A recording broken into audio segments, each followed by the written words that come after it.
Welcome to the first session, Save Energy, Save Money, an Introduction to Energy Opportunities in the Yukon-Kuskokwim Delta region. Today's agenda will be going over the introduction to CEMAI, energy and cost-saving opportunities, a path forward, CEMAI distance delivery tracks, and at the end of our presentation, we'll have about 20 minutes for question and answer and closing comments.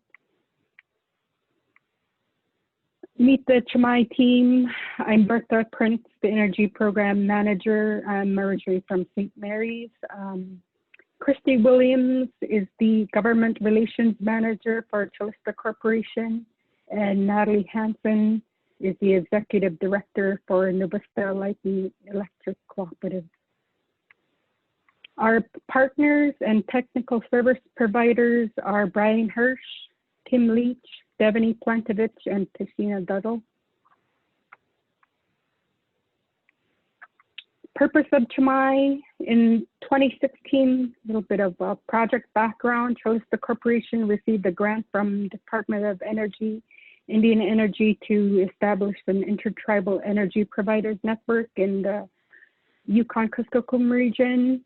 Our purpose is to reduce energy costs, improve operational efficiency, and assist our people with understanding energy needs of the region. Our goal is to provide rural energy best practices, economies of scale, and improve operational efficiencies in the region. We assist communities by creating an energy roadmap that integrates energy plans and energy priorities to strengthen the community going forward.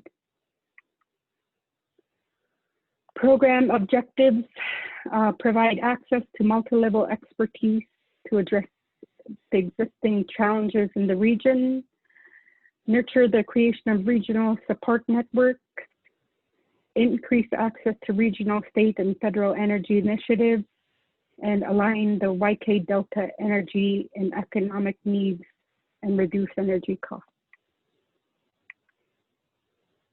I'll pass this on to Tim Leach, who will be presenting the next slide. Tim? Thank you, Bertha. This is Tim Leach here. And as Bertha mentioned on one of those slides, I work with the CEMAI initiative and do a lot of work in the energy efficiency space in especially public facilities and the financing of that. And then I also have a background in energy program and project development and energy policy as well. And I am currently, I live here in Palmer, Alaska, so a little bit north of the Anchorage area. This slide here, you can see focusing on energy efficiency in community facilities. But before we launch off into the topics, including this one, I definitely wanted to share that this is just an introduction. Today is just a discussion or introduction to the various ways that you can save energy and money in your community, and you don't need to learn it all today. CEMAI is really here to help you along the entire journey, your entire energy savings journey. So don't feel like you have to memorize all of the information on every slide here. We're here to help you. So with that, retrofitting your community facilities for energy efficiency, it is a smart investment. Energy audits analyzed by the state find that public facilities can typically save about 20% of their energy.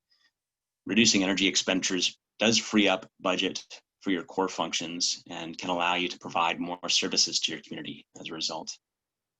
Energy efficiency retrofits typically tune your buildings and provide them with a more comfortable and healthy and functional environment for its occupants, and in some cases can also increase the lifespan of the buildings itself. So how can your community pursue energy efficiency in its buildings, and where do you start, and what buildings might need help? And there's a saying in the energy space that you can't manage what you don't measure. The technical assistance that we offer, that CEMAI offers, is here to help you collect and analyze the information that's necessary to make those informed decisions about where do you start and what is going to be cost effective for you to do. So again, that's a really brief touch only on community facilities efficiency, but next we're going to transition to Dustin Madden, and we'll hear from Dustin about how ANTHC can help you reduce energy in the sewer and water systems. So with that, if we can advance and welcome Dustin. Thanks, Tim. Yeah, my name is Dustin. I'm the program manager for ANTHC's Rural Energy Program. And I'm going to talk a little bit today about energy costs in water and sewer facilities and what we can do to help you reduce those energy costs. Next slide, please. So first, just how much does energy cost rural communities for these sanitation facilities? And it's pretty significant. The rural sanitation can account for up to 1/3 of total energy costs for the community. So it's one of the biggest users typically in a village. And we did research about a decade ago when we started up as a program, looking into how much these energy costs affect the community, like how much of a percentage of their household income was it. And we found it's pretty significant. Between 4 and 7% of typical family income in the community was going towards just the energy costs to operate these water and sewer facilities. And if you can see, if you look here, we've got a pie chart of the total costs to operate water and sewer facilities. And you can see the biggest cost there is labor, but labor isn't actually something we typically want to reduce the cost of, since that provides jobs for water operators and others in communities, and we want to keep those jobs around. It's also hard to reduce your parts costs or your costs associated with regulations. So really the one place we can reduce water and sewer bills is by reducing the energy costs, as these take up on average about 39% of the total cost to operate a water and sewer facility in a community. Next slide, please. So why are these energy costs so high in rural Alaska, particularly in Western Alaska, because of permafrost soils? Typically these systems are all above ground. And as you all know, it's quite cold out there. So you have to add heat to the systems and often constantly circulate them so that the water doesn't freeze in the winter. And so you can see in this kind of visualization here that in multiple different places, you have to add heat to the system so that the water doesn't freeze. And typically that's been done with oil-fired boilers in the past. And as you all know, heating oil in rural villages is very expensive since you've got to ship it all the way out there and store it. They also use a lot of energy to circulate the water and sewer systems. And so that's another way that those electricity costs are pretty significant for a community. Let's see, next slide, please. So what can ANTHC's Rural Energy Program do to help you reduce those water and sewer costs? So we've worked with hundreds of communities, or sorry, not hundreds, over 100 communities within Alaska to help implement energy efficiency and renewable energy projects to reduce this cost of water and sewer. And on average, communities are saving around $3.5 million a year because of these projects. And so these projects range from energy efficiency retrofits for water treatment plants to waste heat recovery from power plants to use some of that excess or some of that waste heat from the diesel generators to meet the water treatment plant loads. We've installed district biomass heating systems to use local sustainable wood and create local jobs, and at the same time provide energy. We've installed solar PV systems as well as other systems. And so, how do you get in touch with us so that we can work with you? There's kind of two ways you can do this. If you already have an idea of what you want, if you've got a project in mind, and maybe you've even got a feasibility study, you can reach out to us directly, and my contact info is in this presentation. And we will support you to find funding for that project. ANTHC has a nice grant writing team, and we've been very successful in getting funding for projects over the years.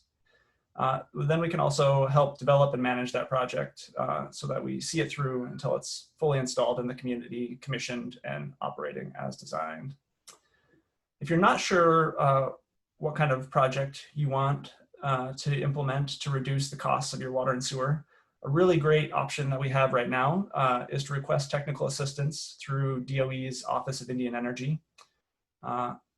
So this is funding that DOE provides to communities for us to help to do this technical assistance.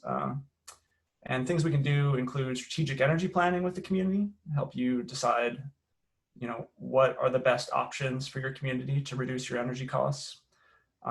We can do energy audits. We can do feasibility studies to see if you can develop one of these renewable resources and help serve your water and sewer facilities using that. And we can troubleshoot a system if you think it's not operating as it was designed to operate. And I really want to highly recommend requesting this technical assistance. Unlike other government programs, it's really fairly easy to access and to manage. Really, the application is just a form email, and then that's followed up by a couple of calls with Department of Energy and National Renewable Energy Labs to make sure that what you're asking for is the best option to help you reduce your energy costs. So yeah, it's fairly simple and easy to manage, and it's a really great way to engage us and help provide that technical assistance to you. Yeah, next slide, please. And so I just want to finish with a case study here of the community of Chivac. So Chivac, before we started working with them, they were in kind of a tough place.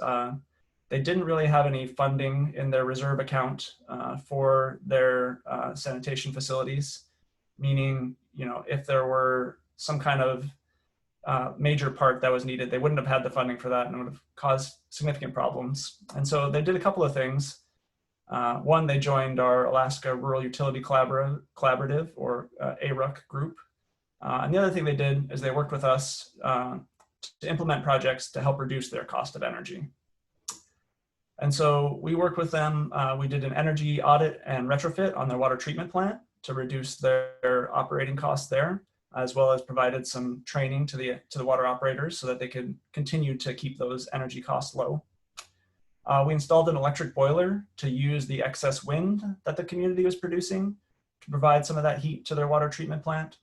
And then we also installed a heat recovery system to take the waste heat off of their diesel generators and use that to meet the water treatment plant thermal loads. So doing all these projects, we helped to ultimately lower the community's water and sewer bills by almost half. So the monthly bills were about $165 a month. And after all this had happened, they had joined ARUC and we had installed these projects, their water and sewer bills went down to $85 per month. So significant reduction in cost for those bills that go out to families every month. And so yeah, I hope we have a chance to work with you and your communities to help do the same, to help reduce your water and sewer energy costs. So ultimately you can reduce those bills to your community and have a more sustainable system. So thanks, that's all from me, and I'll pass it on from there. Thank you very much, Dustin. And really, I think a lot of excellent information there. And again, for folks who are listening, you don't necessarily have to remember everything that each of us say. As Dustin was great to point out, there's a fairly easy way to get into the technical assistance offerings from both CEMAI and from ANTHC. And we'll have that contact information, as we mentioned, in the slide decks. Next, we'd like to talk a little bit about energy efficiency in the home space, the residential sector. And with us to do that is Michael Spencer from AHFC, or Alaska Housing Finance Corporation. Mike, welcome, Mike. Thank you very much. So housing is a very personal thing. It's where we live. It's who we are. It's I was just looking at the screen. I'm sorry. And it becomes a part of who you want to be. And so I want to let you know who I am so that you can understand where I'm coming from when I talk about these things. And first of all, I'm the programs manager for energy over at Alaska Housing, but I was also an energy rater, a builder, a teacher. But most important of all, I'm a husband, a father, and to my grandkids, a papa. And COVID has basically destroyed how we used to live. And I see in my life that I'm taking more time to spend with my family to do the things that matter most, and that is to be with my family. But it's also said that money is the root of all evil, and yet I, as many other people, we work so hard to get it for the purpose of providing for those who we love and care about. We don't and we wouldn't leave a $100 bill on the ground if it fell out of our pocket. That's about what we do sometimes with the energy costs that are in our homes. And I'm not talking about not having lights on. I'm not talking about turning your heat down. I'm talking about simple things that cause energy to be wasted that we receive no benefit from. And so that's kind of what I'm going to approach today. And so AHFC, through state grants and other funding sources and through the federal government, we have done over 90,000 unique energy ratings and assessments throughout the state, meaning 90,000 separate addresses. Some people have had multiple energy ratings, but this is 90,000 homes that have gone and had an assessment or energy rating. So we have a lot of data that we've been able to pull and see trends in, and some of those trends are what I'd like to talk about. Statewide, the energy savings that we have seen is approximately 30% reduction in energy use. And those are homes that were either weatherized or went through the rebate program on average. Energy saved means that that energy doesn't need to be generated. It kind of goes back to what Dustin was saying. If you don't use as much, you don't need to have as much coming from your utility plant, which has multiple effects. The fact that maybe your plant doesn't need to be updated or upgraded or can last a little longer. Or perhaps there's a renewable or alternative, less expensive form of energy that can be used. So our cost savings are directly related to our energy savings. I mean, that's a dollar amount. Whatever your cost of oil is, or fuel, that's the savings. So if you're saving 35% of your energy costs, you're saving 35% of your real dollars that you would have spent on it. But most importantly, and this is the third bullet, we do it, the energy is important because of the health and the safety of the family. I have I think, 18-month-old granddaughter. 70% of the time, she spends it indoor. She's breathing that air, touches everything, and everything goes into her mouth. And so we don't want to look at energy and say, hey, I'm going to save energy at the expense of the things that matter most. And the things that matter the most, in my opinion, are our kids and our families. So we always have to keep those things in mind when we start talking about saving energy and making our home more efficient. Next slide, please, Bertha. So like I said, in the statewide data set, we saved approximately 32% on energy. And I'm going to just talk specifically or more directly towards the weatherization aspect of it. So the point increase here of 54, this is a scale of 1 to 100, and it really doesn't mean much to anybody except for the fact that your house is improving, becoming more energy efficient. As we get closer to 100, the home is more energy efficient. The point that you want to see is that the cost savings are approximately $1,200 a year.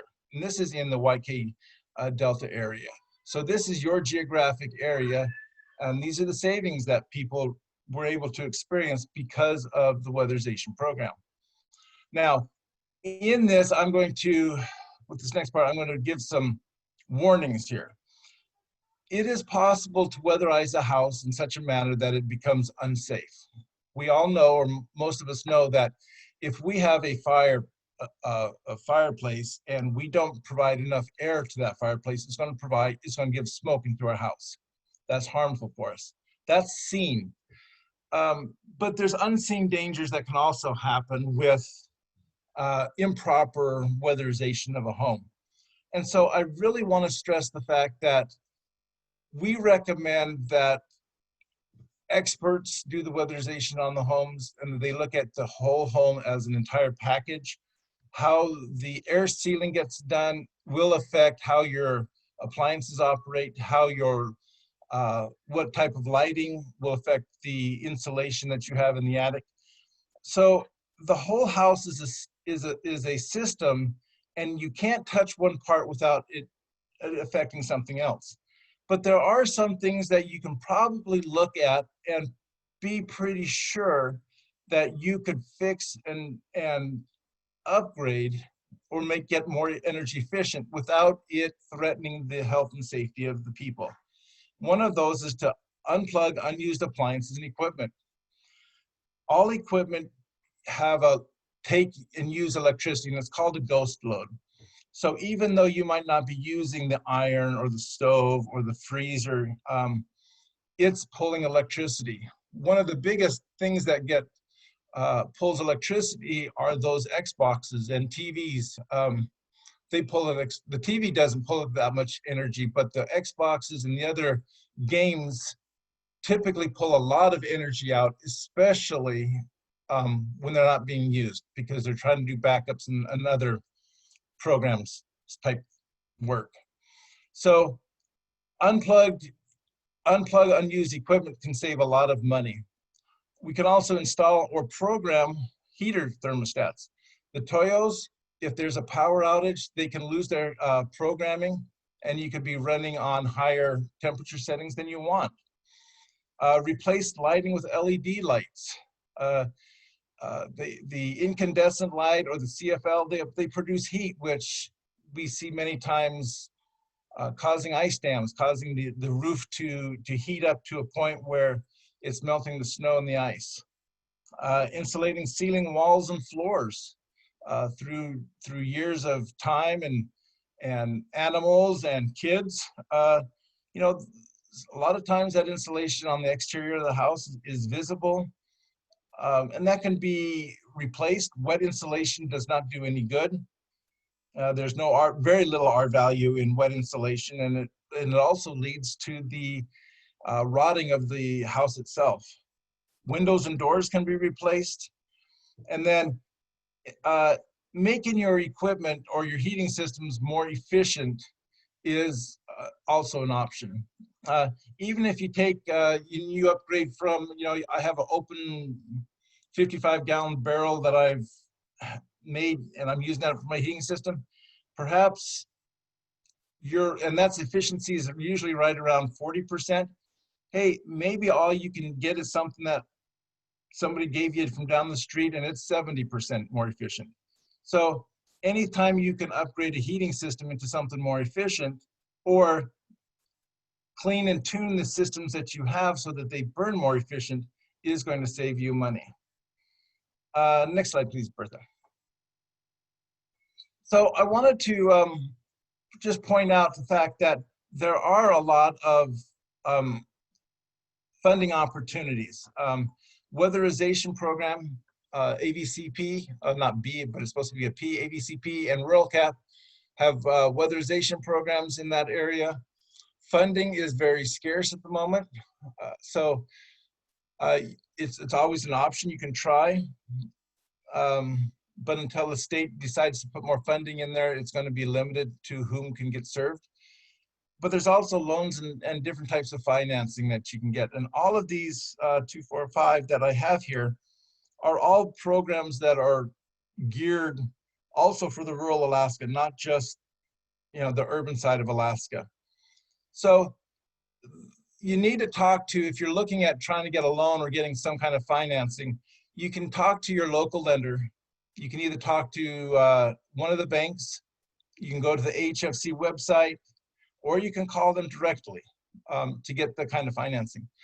But but also important is the fact that we are here as a resource for your home and the weatherization and the energy efficiency of your home. So I put my information down here also, so that if you have questions, you can feel free to give me a call and we'll talk. And if there's a local expert in your area, I will be more than happy to send them your way to help you, because it's very hard for me to tell you about what you could do to your house when I'm sitting hundreds of miles away. So I'd be more than happy to help you when I can. And thank you very much for your interest in this CEMAI learning opportunity here. Dustin. I'm sorry, not Dustin, Tim, sorry. Thank you very much, Mike. Really appreciate the information on the residential energy efficiency opportunities. Next, we'll swing to the power plant side of what we can do for energy and cost savings in communities. Power plants are certainly another focus area for CEMAI, and utilities can typically reduce costs by improving efficiency with the operations and maintenance, or O&M, for O&M programs. An O&M program is necessary for the energy system to have the longest life and the most reliable operation. If you're frustrated with high energy costs and frequent power outages, an O&M program is probably the best way to make a difference. Your equipment will break down less, and you'll save money with less frequent emergency repairs. The machinery will last longer, and so you'll not be investing as much money. And your power plant operator will be happier. Always a good benefit, right? You can see the key components of the O&M program on the left side of that slide, slide 17. Moving on to slide 18. So what happens if you don't have an operations or O&M program? These are photos you can see on the screen there of a newly rebuilt generator in Czech that operated for a few months, and a piston, you can see the hole there. You can see a piston rod failed and blew a hole through the engine block. This engine, of course, was a complete loss. And the quickest way to destroy an engine is to not change the oil. And depending on the size of the generator, oil should be changed every 300 to 500 hours of use. If you skip an oil change, your engine could look like these photos. And compare the costs that you see on the right side of your slide for a new generator and the installation to the cost of just doing a simple operations and maintenance practice like oil change. A maintained diesel engine will produce about 13.5 kilowatt hours per gallon of fuel. And there are many generators out there that run less efficiently than that, run around the 10 kWh or kilowatt hours per gallon. And that difference, even though the number sounds small there, the difference in those two numbers, the difference can really translate to more than $90,000 per year in extra cost if you're not getting the efficiency that you'd like or that would be optimal. So really, that difference, that $90,000 difference, is just an example, depending, and of course, it's dependent on your local fuel prices. But it really illustrates the point that it pays to do an O&M program. It pays to improve the efficiency in your operations and maintenance. Moving to slide 19. So how can CEMAI help? We can connect utilities with the training opportunities that are out there. We can assist utilities in the development of preventative maintenance programs and also start to work on that predictive maintenance as well. We can conduct power plant surveys, and we can connect utilities to the other various resources that are out there. And really there's a lot that does exist, and as we all know, and Mike touched on this a little bit with the COVID era, a lot of these different resources are transitioning to this type of thing where we're doing a distance delivery. And CEMAI is working with Renewable Energy Alaska Project and the AEA to start doing that for operations and maintenance as well. Moving to slide 20. So staying with the utility theme for a few more slides, CEMAI offers accounting assistance and training to utilities. Power cost equalization, or PCE, is another cost savings opportunity, and it has real benefits for remote communities. As you can see on this slide, there are a variety of PCE eligible facilities that are common in communities. And so what are some of the causes for reduced PCE payment for your utility and not getting a fair share of that PCE for your community? If your utility exceeds acceptable line loss or fuel efficiency standards, your community may not be receiving its full PCE. Community facilities that are not registered and approved by AEA will of course affect the PCE payments that you receive as well. And if your utility sets rates too low, then that also can reduce your PCE payment. Next slide. The take-home point here is really that if the utility is not accounting for all the PCE eligible expenses, then you are the one that's subsidizing the utility. And let's take a look at two examples there you can see on the left of the screen. The first is a utility with line loss of 28%. Of course, that's more than the 12% that's allowed. Using the actual expenses, the PCE rate should have been about 44 cents per kilowatt hour. However, because of that line loss, the RCA, or the Regulatory Commission of Alaska, imputed the energy sold to correct for that line loss factor.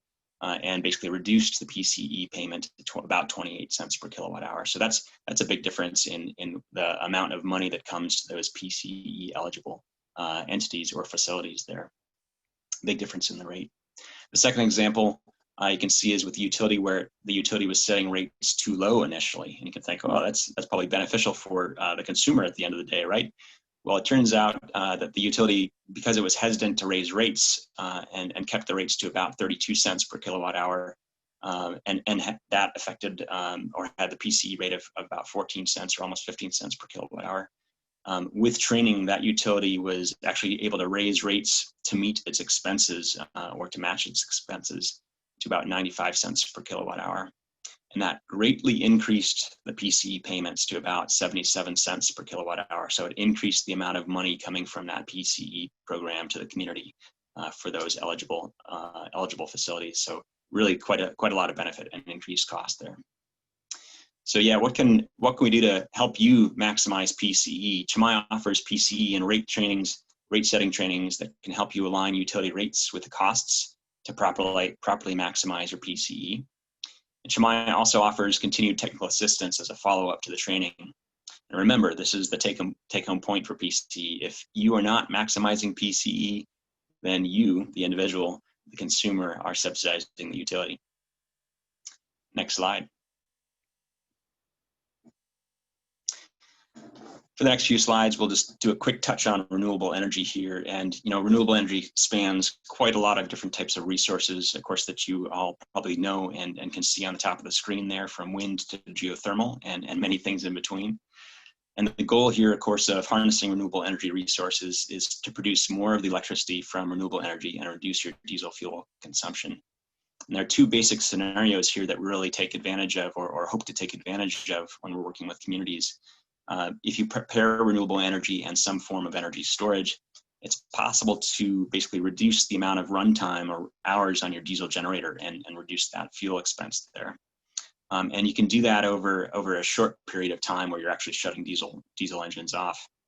Now, in certain places and in certain parts of the year where you have a lot of renewable energy available and you build the system to harness that, you can pair that significant renewable energy resource and some storage with the outcome of both turning some of those diesel generators off and also producing some heat from the electricity produced by renewable energy. And that reduces, of course, fuel usage and cost in the communities further. Next slide. Renewable energy projects can be fairly complex, but that's one of the reasons why CEMAI is here to offer assistance, technical assistance to you, to work through the complexities of the design, to identify what the energy needs are in the community and how best to harness those renewable resources to take advantage of those to get to where the community would like to be. And involving the renewable energy components with the existing, the traditional generator, the diesel generator, and that integration can be complex. And again, CEMAI is here to provide assistance to make sure that we help pave the road for you there. Now, there are a lot of benefits. There are multiple benefits to renewable energy projects: local job creation, increased energy independence, and energy security, because you're not as reliant on that fuel oil. Environmental benefits from local air pollution reduction, and as well, of course, for globally in terms of carbon emissions. And of course, the big one that I think we're all paying attention to very closely is the possibility for reduced costs and cost savings there. Next slide. To illustrate this with an example from Congiganak, there was a project out there that had a variety of components there that you can see in the upper left that included wind turbines and batteries, and the electric thermal stoves, essentially putting some of that renewable energy into the homes and creating heat for the home there. As well as advanced metering to make all of that make sense, if you will, from the billing side and from the management side. And the results, and this is really a fantastic project to illustrate this, were that there was significant reduction in diesel generator runtime, about 45% of diesels off, if you will. That translated to about 40,000 gallons in diesel fuel savings and allowed for homeowners to basically reduce their energy costs when it came to fuel oil, because they were getting some of that renewable energy that was turned into heat in their homes with those thermal stoves. And of course, the local jobs that were created to develop both the system and to operate and maintain it. Next slide. So with this quick overview, as I mentioned, there is a lot of information, and I'm going to pivot or offer the mic back here to Bertha to discuss this slide here as to what we can do to help you in the future. Thank you, Tim. We'll be offering the following training opportunities this coming fall and winter. For more information or to register, you could visit our website. The address is below, CEMAI.calistacorp.com, and click on the calendar. At this time, we'd like to thank our presenters, Dustin Madden with ANTHC, and Mike Spencer, Alaska Housing Finance Corporation, and to our project partners, Department of Energy, Indian Energy, Calista Corporation, Vista, ANTHC, Alaska Housing Finance Corporation, CCHRC, and Deerstone. We have about 7 minutes left on our presentation, and we'll open the floor for any questions. Please say your name and where you're from, so we'll know who is speaking.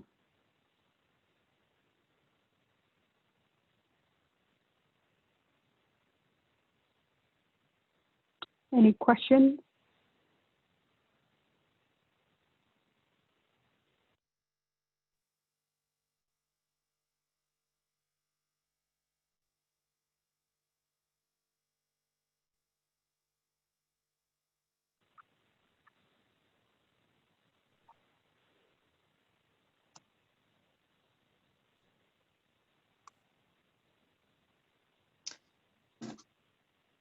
Bertha, this is Tim here. Would you mind flipping back a slide just to have that calendar of the distance delivery tracks on the screen there too? Thank you. And with that list that is on the screen, I thought maybe just taking a brief moment or two more to emphasize essentially some of the info that that Dustin was making in his presentation around the opportunity for technical assistance. The trainings here that you see on the screen are part of the general technical assistance that CEMAI is building out and will be delivering through the remainder of the summer and the fall. These are great opportunities to bring in your cohort, your colleagues from the community. You know, if you work within the tribe, you know, invite your neighbor who works for the city and your other neighbor who works for the power plant to work with us and to participate in some of these distance delivery training sessions here that are on the screen.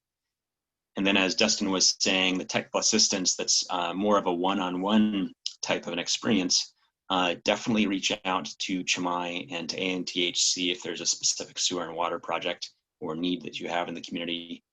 Either way, whoever you call or whoever you email, we'll be able to make sure that you get to the right parties. You know, if it's in the residential space, that could be AHFC or some of the weatherization assistance providers.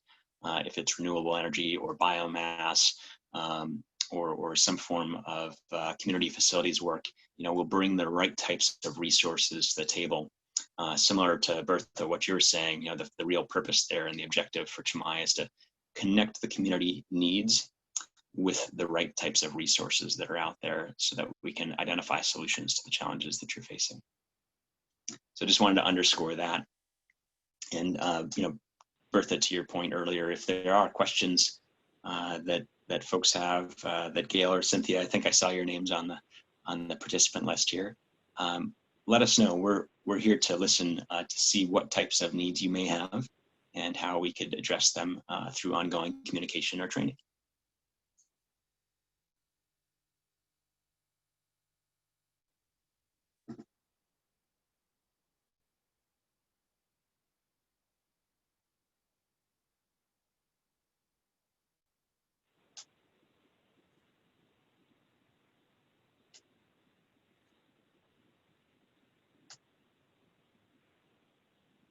This is Mike. Hey, Tim and Dustin. Hey, I appreciated your parts of the presentations. Even being in the business, I learned things from it. So I appreciate. Thank you very much, Mike. Likewise, that feeling is definitely mutual. I seem to learn things all the time.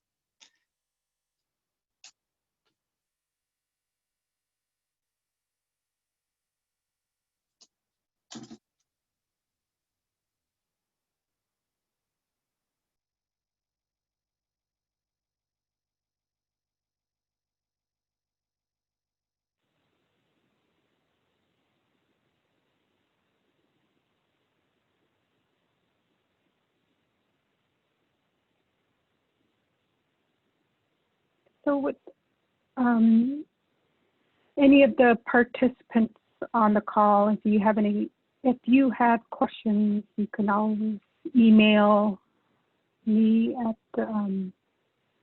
energy@navistacoop.org, and I can forward your questions to the presenter. Thank you all for joining our Save Energy, Save Money introduction to energy opportunities in the YK region. Hopefully you'll be joining us for our upcoming presentations. Thank you. Thanks, everyone. Likewise, thank you.